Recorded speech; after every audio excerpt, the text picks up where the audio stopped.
नमस्कार, न्यूज़ 18 के digital platform पर आपका बहुत स्वागत है। मैं हूं आपके साथ अंशिका पाठक। बरेली में एक्ट्रेस दिशा पाटनी के घर हुई फायरिंग के मामले में 2 आरोपी एनकाउंटर में ढेर हुए थे।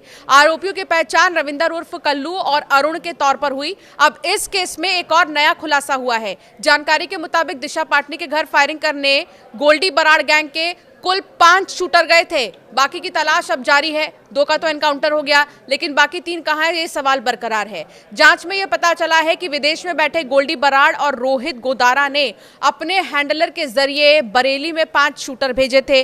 5 शूटर भेजकर प्लान उनका जो तैयार किया गया था वो था दहशत फैलाने का। बेसिकली पूरी तरह से दहशत फैलाने का प्लान था। 11 सितंबर को 5 शूटर बरेली पहुंचे। ये सभी बरेली के पंजाब होटल में रुके हुए थे। बरेली पहुंचते ही एक शूटर की तबीयत खराब हुई, वो वापस लौट गया। 11 सितंबर को ब्लैक रंग की स्प्लेंडर बाइक और सफेद रंग की अपाचे बाइक पर बैठकर कुल 4 शूटर दिशा पाटनी के घर पहुंचे थे और रेकी उन्होंने की थी। स्प्लेंडर बाइक पर नकुल और विजय नाम के शूटर बैठे थे। अपाचे बाइक पर एनकाउंटर में अरुण और रविंदर बैठे थे, जो एनकाउंटर में मारे गए हैं।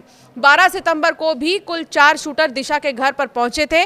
फायरिंग रविंदर ने ही की थी। शूटरों को ट्रैक करने के लिए 2.5 हजार से भी ज़्यादा सीसीटीवी फुटेजेस खंगाले गए हैं अब तक। इतना ही नहीं, बता दें कि 9 सितंबर को फायरिंग से पहले नकुल, विजय, अरुण और एक अन्य शूटर पेट्रोल पंप पर सीसीटीवी कैमरे में कैद भी हुए हैं। ये पूरा मामला हाई प्रोफाइल भी था और ऊपर से खुद मुख्यमंत्री योगी आदित्यनाथ ने घटना का संज्ञान लेते हुए तत्काल खुलासे और कार्रवाई के निर्देश दिए थे। इसीलिए पुलिस लगातार दिन रात एक कर जांच में जुटी हुई थी। 2000 से ज्यादा सीसीटीवी फुटेजेस खंगालना ये अपने आप में बहुत बड़ी बात है कि एनी हाउ वो चाहते हैं कि शूटरों का पता चले कि आखिर ये शूटर कौन थे, दहशत इन्हें क्यों फैलाना था। ऐसे कई तमाम सवाल जो है खड़े हो रहे हैं।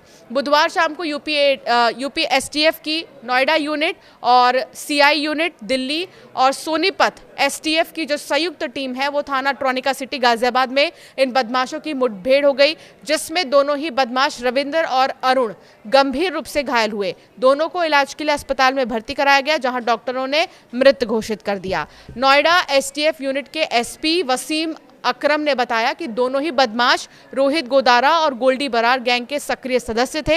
रविंदर पहले भी कई घटनाओं में शामिल रहा है। इसके पास से मौके से ग्लॉक और जिगाना पिस्टल के साथ साथ भारी संख्या में कारतूस बरामद हुआ है। अब पुलिस फरार आरोपी नकुल और विजय की तलाश कर रही है। आपको बता दें कि जो एक्ट्रेस दिशा पाटनी है, एक्ट्रेस दिशा पाटनी की बड़ी बहन खुशबू पाटनी भारतीय सेना की पूर्व मेजर है। उन्होंने एक वीडियो मैसेज में लड़कियों पर अनिरुद्ध आचार्य की टिप्पणी पर आपत्ति जताते हुए सवाल उठाया था कि कोई संत ऐसा बोल सकता है क्या। वैसे खुशबू पाटनी ने प्रेमानंद महाराज पर दिए गए अपने बयान के लिए पहले ही सोशल मीडिया पर माफी मांग ली थी, लेकिन इसके बावजूद हमलावरों ने उनके घर पर फायरिंग कर दी। हालांकि बड़ी बात यह है कि कुल 5 शूटर थे, लेकिन एक की तबीयत खराब हो गई, वो चला गया था। 4 शूटरों ने रेकी की थी, जिनमें से 2 शूटरों ने जिन्होंने गोली चलाई थी उनका एनकाउंटर कर दिया गया। अब सवाल यह कि बाकी के 3 कहां हैं। तीनों से भी पूछताछ का सिलसिला शुरू होगा तब जब वो पकड़े जाएंगे। ये पूरा मामला बॉलीवुड एक्ट्रेस दिशा पाटनी के बरेली स्थित घर पर फायरिंग को लेकर था, जिसकी जिम्मेदारी रोहित गोदारा और गोल्डी बराड़ गिरोह ने ली। फिलहाल बताया जा रहा है कि इस फायरिंग में कोई भी घायल नहीं हुआ। एक सोशल मीडिया पोस्ट में गिरोह ने इस हमले की जिम्मेदारी ली थी। सोशल मीडिया पर पोस्ट तेजी से उनका वायरल भी हुआ था। दिशा पाटनी के घर हुई फायरिंग की जिम्मेदारी रोहित गोदारा और गोल्डी बराड़ ने एक वायरल पोस्ट के जरिए ली है। उन्होंने आरोप लगाते हुए लिखा कि ये फायरिंग संत प्रेमानंद महाराज जी के प्रति अनादर के जवाब में किया गया था।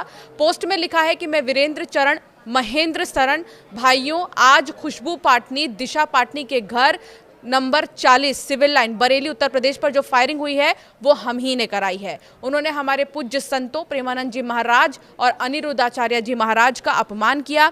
उन्होंने हमारे सनातन धर्म को नीचा दिखाने की कोशिश की। हमारे देवी देवताओं का अपमान बर्दाश्त नहीं किया जाएगा। ये तो बस एक ट्रेलर था। अगली बार अगर उन्होंने या किसी और ने हमारे धर्म का अनादर किया तो उनके घर में कोई भी जिंदा नहीं बचेगा। ये संदेश सिर्फ उनके लिए नहीं बल्कि फिल्म जगत के सभी कलाकारों और उनसे जुड़े लोगों के लिए है। पोस्ट में आगे लिखा गया था कि भविष्य में जो भी हमारे धर्म और संतों के खिलाफ ऐसा अपमानजनक कृत्य करेगा उसे परिणाम भुगतने के लिए तैयार रहना चाहिए। अपने धर्म की रक्षा करने के लिए हम किसी भी हद तक जाने को तैयार हैं। हम कभी पीछे नहीं हटेंगे। हमारे लिए हमारा धर्म और समाज एक है और इनकी रक्षा हमारा पहला कर्तव्य है। फिलहाल एक्ट्रेस की घर की सिक्योरिटी बढ़ा दी गई है। ये फायरिंग रात में हुई थी। घटना की जानकारी मिलते ही पुलिस और फॉरेंसिक टीम मौके पर पहुंची थी और घर के बाहर के कई जो खाली खोखे हैं वो वहां बरामद किया गया था।